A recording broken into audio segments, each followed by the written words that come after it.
Hello, in this little video I'd like to show you now that you've how to make your Moodle course look more fun and use some tools that are really motivational for students that you can't copy easily without a tool like Moodle. And you can do things like this in a traditional classroom, I guess. It just takes a lot of work. So let's say you've already set up your grades, you have your participants, you have your attendance set up, you've created some assignments. So you have to do all that first. And then go up here to the top in the general section.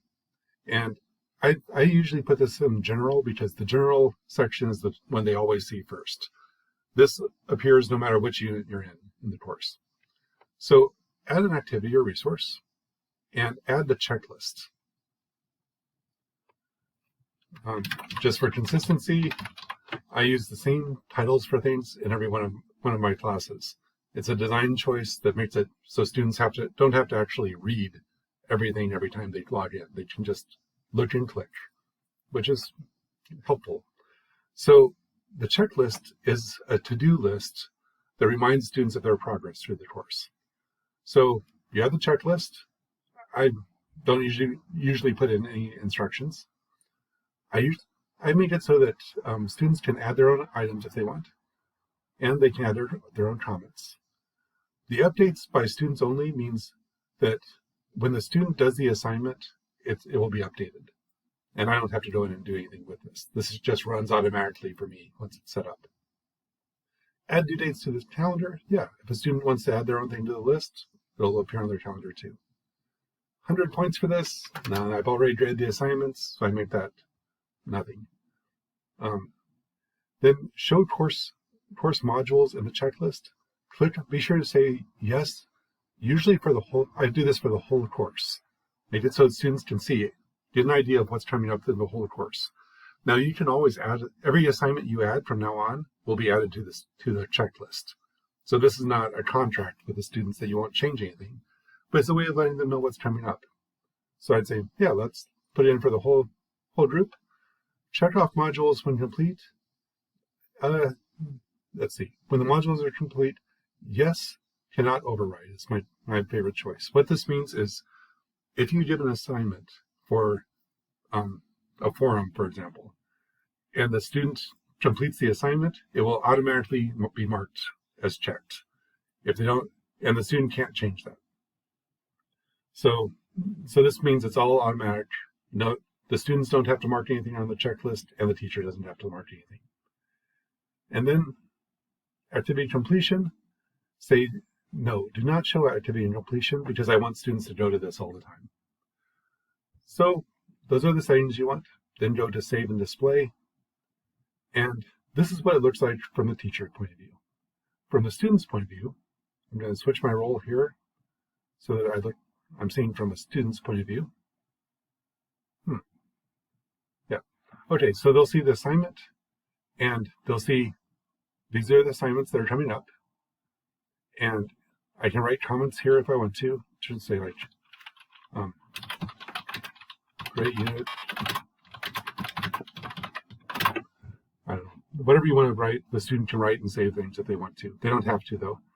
Now, if the student tries to mark these off, they can't do it. As soon as the assignment's done, it will be automatically ticked green, and this bar up at the top will show their progress through everything in the course. So they'll get a visual reminder of how they're moving through the course as they go. My students have really liked this. So now I'm going to go back to my normal role and go back to the course. So I'd have the checklist and then go over to the side on the right, and this is the side for blocks. Now when you first log in, there won't be any blocks here. In fact, let me go ahead and delete that just so I can show you how to add it again. So you'll see something that looks like add block. And you have all these choices. Most of these, I don't think are that helpful. But there are some that I really like. The ones I find most helpful are the completion progress. Students really like this one. This is very much like the checklist. It just gives a visual representation of what they've done in the course. Right now, the default is it shows like all of the assignments will be here in a list and all squished in together. They're blue if you haven't started it, and when you get it done, it's green. And if you're overdue, it turns red. So it's a really good visual reminder for students. You can click here and configure it. So if you, the way I usually have it is to wrap it, and sometimes I use icons in the bar. So you can set it up how you want, but right now it still looks the same because there are only 3 assignments. But this way it'll show a red X if it's not completed, and it'll be a green check if it's completed when you scroll over. Another block I like to use is the calendar. Almost always I put this in my classes. This lets students have a visual reminder of when all their assignments are due, all the way through the course. So fantastic way to just remind students of what's coming up. Let's see. And another one that I've started using lately is a Level Up XP. This is just a way to motivate students to kind of compete a little bit with each other. Every time they click on something on the page, they get experience points and they move up. And it's all automatically set up in settings so that they can't cheat by just clicking over and over. Like they can only click at most once every 5 minutes to get a point. Now, this has nothing to do necessarily with learning, except it keeps students engaged. And some students really like it. You can configure it by clicking on the little gear icon. You can configure it to be anonymous, or you can show everyone's relative rank to each other. Depending on your classroom dynamics, you make the choice. And then you minimize that so that students can just focus on, show students how to minimize things on both sides, because it looks really cluttered if you show everything. But students can X out and then just focus on their work.